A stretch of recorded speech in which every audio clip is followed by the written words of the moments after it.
Welcome to the production routine! Oh my god. Miguel! The production room! Oh my gosh. Who the hell is this guy? Hey! Hey! They begin to put it on him, right? That one's good right there.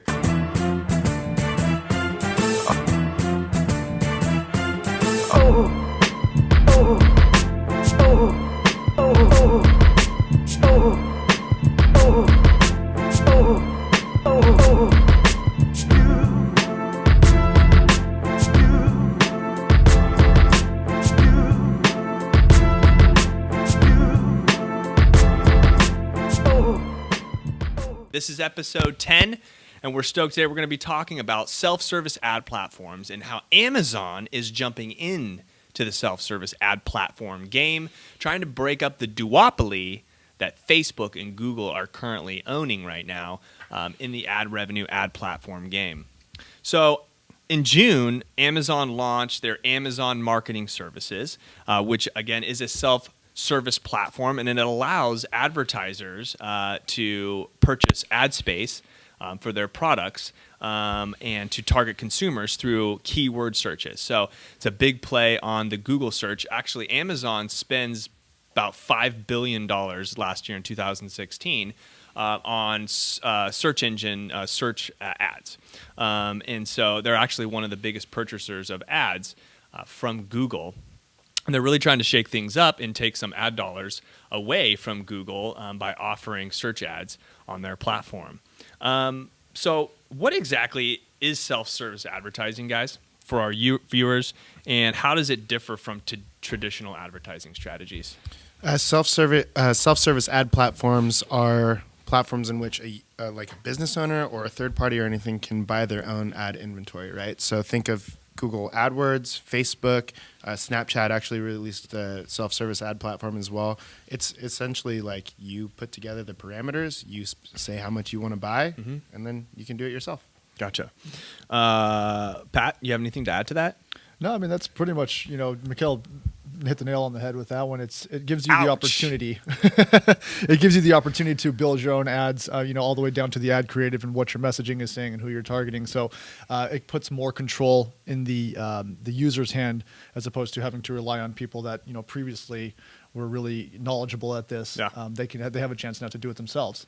Well, we're an ad agency. Does this pose a threat to us?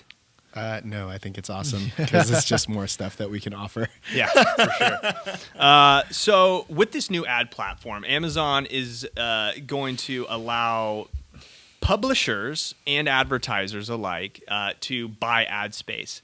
They currently right now Amazon allows Amazon allowed other publishers to publish ads on Amazon, and now Amazon's doing a lot to really control that inventory and actually offer their own ad products in those spaces. So what it really does, and something that's kind of interesting about this is that what Facebook and Google have, what they have that's proprietary to them for advertisers and for publishers is Google knows what people are searching. They have all of that search data. That's what makes them super valuable.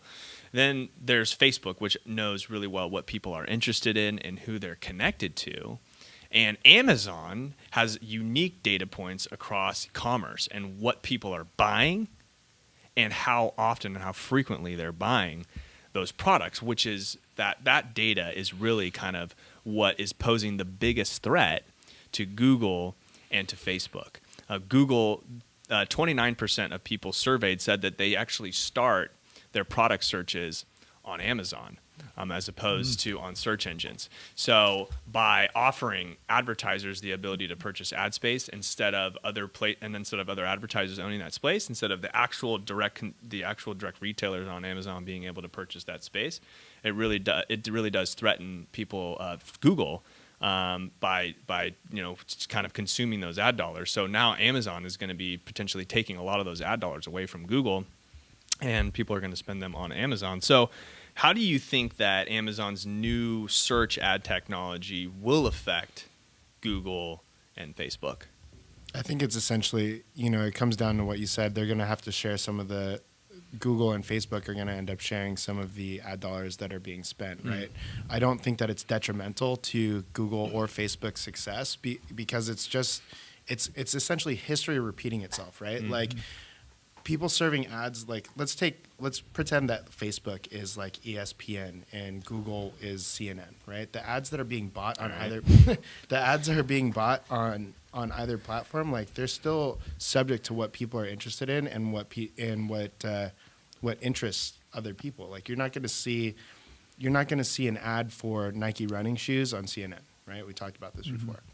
And vice versa, you might not see like, a Chase banking ad on ESPN. So I think that there's. Are you talking about the websites or like on TV? Well, it's more of the analogy of it happen, like it's just history repeating Gotcha. itself, where there's the big players, ABC, Fox, and whoever, let's just say ESPN, that have all this ad revenue that's being spent. It depends on what people are searching for, because there's still products and there's still traffic that comes through to different websites through Facebook and Google, and I don't ever see that really stopping. Like there's still a lot of information that Amazon just can't, essentially, not that they can't traffic, but it's not like, it's not the end all be all. Amazon isn't the end all be all. In fact, only 15%, around 15% last time I read, of all purchases in the United States are made online. There's still people going to stores. There's still people, going out and buying things. So I don't think it's the end all be all, but I do think that obviously, Google, I think, is the biggest threat, right? Or is at the biggest risk for losing out on a lot of this market, because I think that people have been less likely to click on ads for a long time through Google. So, Well, I mean, I kind of feel that it would be. I don't think that Google's going to lose a lot of its search traffic or its search volume because of Amazon, and we're not going to see that probably for a little while because this platform is still fairly new. People are searching for strictly just products on Amazon, right? So people look for information and things like that on Google, but those products and things like that will still show up on the Google platform. And like you said, people still go out and they buy stuff. They don't buy things online. 15% of the people that are purchasing things are made online, but a lot of the traffic and research goes through Google still. So I think, regardless of the fact if people are less likely to click on ads, if they still show up, it's still going to be relevant to what they're searching for. So I don't know if we're really going to start seeing a big impact with Google until later on down the road. Okay, so like what are advertisers or brands? What should they focus on when it comes to assessing whether or not they should spend any time with Amazon ads? I think the biggest thing is just understanding your market and what they're searching. Like if I'm doing nutritional supplements or something like that, obviously I want to be on Amazon. If I'm a small business and I'm a service type of thing and I serve a region, like I'm still going to want to do Facebook and Google. Yeah, of course. So I think that's the biggest thing. I think that there's so much power behind it. Like you should be scared of Amazon, but you know what I mean? There's still a market like for each platform. But that going to Amazon, it's already product based, right? Like you're getting, physical things. So that there's a different context when people are on there searching for stuff. So when you place your ads, that these people have that mindset that they want to buy something. So you want to put your product in front of those people that are already searching. So that platform may work the best for you, depending on what you're selling, products versus services and so forth. Interesting. Okay, so I mean, as far as here's a couple of things that I kind of want to touch or talk about on the self-service ad platform stuff.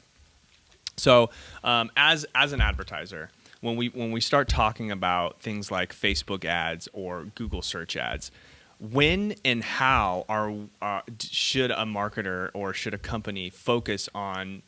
How do they focus on using those two platforms to their benefit, and in what scenarios would they do that? So, Pat, let me ask you this question: and give me a scenario, or walk me through your advice that you would give a company when they're considering Google to spend their ad dollars, a finite amount of ad dollars, on search versus on social media, like on Facebook or Instagram. Are you asking me like which platform would make more sense? What are things that they should consider? Well, again, I think it goes back to what they're trying to do. Like, what's their purpose? When it goes to these two platforms, there's two different. It goes back to mindset, right? When people are on Google, they're searching for something, so there's a lot of intent. When they're on social media platforms, they're not really looking for anything. Maybe they're looking for wanting to connect with a friend or be entertained. But when they see something that makes sense to them, they're going to click on an ad that's relevant or entertaining or informational, then you can kind of create that intent through the content that you generate. So, I mean, I guess if as a business, I guess my bit of advice would be, what's the purpose of what you're trying to do? Are you trying to go direct, or are you trying to inform and then educate and nurture? Because I feel like Facebook and those social platforms will give you that type of nurturing culture with those ads, and it'll bring people into that funnel. But if you're looking for more of a direct sale, then I would definitely go with the AdWord platform. Okay, so how would that same company be able to use both platforms to generate a lead and nurture that lead from beginning to end, from top of the funnel through the bottom of the funnel to the decision? I think that the first thing is understanding that both experiences for the consumer are completely different. As Pat was saying, if somebody's going to actually click on your ad on Facebook, then you should essentially put together more of a nurturing funnel, right? Whether it's like a content exchange or, even an offer works that you can get down the road type of thing, and then capturing their email addresses, that sort of thing. So that you have to just understand what that's used for. In fact, we've seen a lot of businesses kind of think that Facebook is the end-all be-all and social media ads are the end-all be-all, but really it's just a part of the marketing mix. And again, as Patrick said, it's like the direct buy is going to be on Google, so you have a better chance there. The conversion rates are different, and the KPIs are completely different. On Google, maybe it's a purchase immediately, but on Facebook, maybe it's just more web traffic, more brand awareness, more social proof, and then capturing an email address or something like that. Yeah, totally. You'll get definitely much cheaper traffic on the social platforms than you would on Google, but again, it's how well is that traffic converting into what you want it to do, right? I mean, is it converting better on your Google platforms or your social platforms? And that's something that you need to measure when you're running both campaigns. And interesting. So, like with some of our clients, Pat, walk us through using social media to retarget someone who maybe found you through your post or on search organic, Google search, or through a pay-per-click ad. Yeah, absolutely. So we target or we basically pixel a landing page or the website. Whatever we're driving the traffic to, and then when we remarketing them on social channels, Facebook or Instagram, just for example, you'll get in front of those eyes again. But at that point, they've already seen your business, they've already seen your brand, they've engaged with it at one point. So the remarketing side of things I'm a big believer in it. I think the remarketing side is huge. I mean, I've seen a lot of good things happen on the remarketing end. You get a lot more conversions, you get more engagement and so forth on your remarketing ads, and that's where you really start to see the magic happen. I feel like you run the brand awareness campaigns at the top of the funnel from Facebook, but when you remarket on these things, that's where you start to see things clicking. It's where you start to see the needle moving and so forth. So, do you see or experience with our clients lower cost per click, cost per leads on retargeting campaigns as opposed to running cold traffic? I think, they work hand in hand. You know what I mean? It comes down to the frequency as well. You'll get more frequency from the cold traffic, but again, with the remarketing, you'll definitely see a higher conversion on the remarketing, but the cost per clicks and the cost per impressions will be more expensive because the pool is a lot smaller. So when you go to the cold traffic and once you find the target audience and the messaging is right, the clicks are cheaper, the impressions are cheaper, the frequency is more. However, the conversions don't typically happen on the first encounter. That's very rare that we'll see one ad and then take the next step. You have to hit them a couple different times, especially if you're marketing on social media platforms. Gotcha. Okay.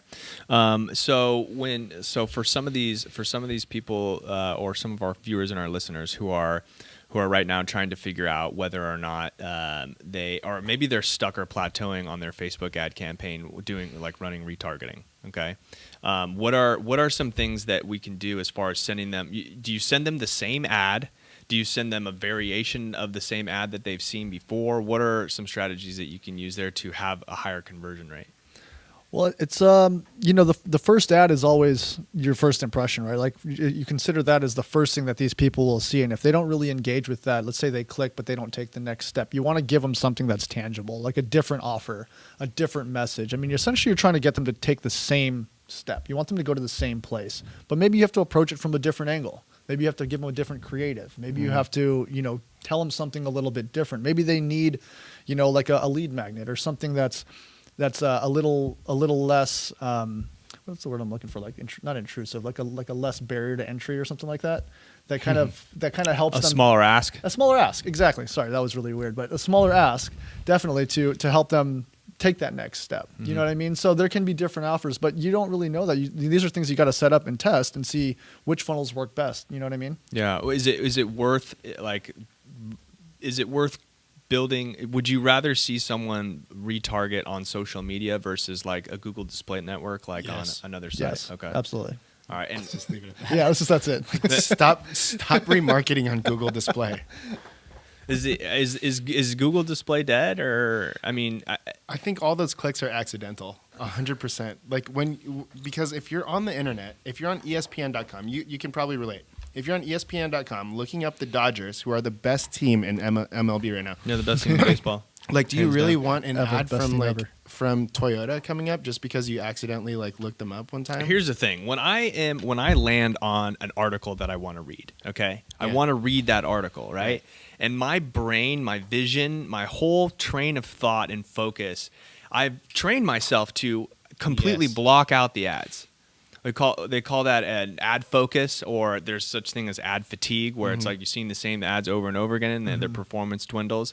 But I go onto a page and I know where the ads are, I know where they're going to be, and my focus goes to where I know where the content is that I'm looking to engage with. Yep. I get angry if I see Yeah, Toyota there. yeah. I'm like, why? I'm trying to read this article. Do you guys? Is that something that? Well, And heaven forbid you do a YouTube pre-roll. Like, dude, like that is just the Could worst. potentially be just wasted. 5, 4, 3, 2, Skip. Yeah. Yeah, it's really true. The targeting is important, but that's a whole different conversation of who's controlling that stuff, because I don't think you see a lot of small businesses that are really looking for good conversions doing something like that. What you're seeing are bigger companies, the Toyotas, the Pepsis Right. of the world, The bigger companies, you'll Because see they have this- ad spend and they need to have buy money they can inventory. throw at it for who sure. still quantify who still like measure their success by their impressions. Like, it makes no sense. It's old school. It's an old school way of thinking. The one thing that actually makes sense to me here is, when you look for, like, say, hotel rooms, like you want to go traveling or something like that, you land on a website. Let's just say, you go to MGM, whatever, you're looking to book a room there, right? You don't book the room, and then literally for the next 30 days, they show up on everything, display networks everywhere, right? I don't mind that, because I'm still in that mindset of I want to look for something, and it's something that's kind of cool, so they want to make sure that they're there. But there was literally one time I was on a page, and that was the banner, it was the skyscrapers on the side, it was in the footer, and it just surrounded literally the one thing I was reading. It was just the same ad. And I was like, it's kind of crazy, but I clicked on it because I was like, I kind of need to get a room. You know what I mean? So I don't know if it's completely dead, but it's definitely the bigger budgets. If you Yeah. have it, it could work. And some of those intent purchases where there's urgency, like booking a flight or booking a hotel room, where it's like you're clearly looking to do that. If you're on there and you're looking for availability for flights within the next few days, then obviously you're looking to make that purchase right then and Right. there. And so that retargeting, because that urgency and that intent is there, that's when it makes a lot of sense. Yeah, sure. These audience networks, these expanded networks that we're seeing on like LinkedIn and Facebook. Let's take for Facebook, they have the audience network, where basically it's another network of web platforms that Facebook will disperse to distribute your ad onto, right, to help expand the reach. When do you use that feature? When do you turn it off? I personally never use them. Like, I actually only use.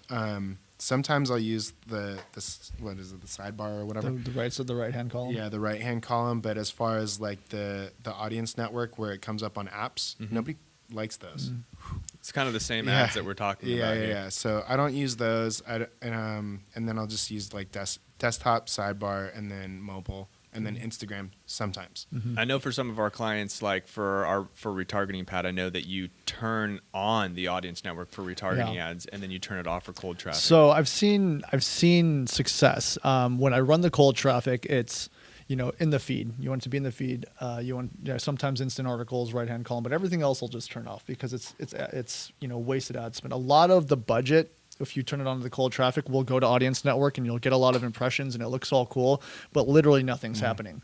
However, on the retargeting side of things, because it's a smaller pool, I've found that if you're able to put the ad in more places, like including the audience network, I've seen good conversions. And it has lowered my cost per click, and the conversions actually have gone up and at a lower rate. At a lower rate for those conversions. Mm-hmm. So, in theory, you have a lower pool, but you put your ads everywhere, right? And so people see it, and the frequency of that happening, I think, helps with those conversions. Gotcha. So it's like once they've seen you for that first time and they've engaged with a specific offer or piece of content, then it's like it makes sense to sort of follow up with them, nurture, be top of mind Right. so that they're seeing you, because a lot of these things, like in the B2B world or with the bigger transaction stuff, there's more of a research period, right? The buyer's journey lasts over a period of time where it's not like the high intensity urgency like booking a hotel room or booking a flight or something like that. So staying top of mind and being, over the course of time is really going to help you to have an opportunity to actually be there when they need you most. Yeah, absolutely. Right on, guys. Well, this has been another excellent episode of The Production Room, brought to you by Replay, the collective marketing agency. I'm Sam. I'm your host, and that's it. See you later.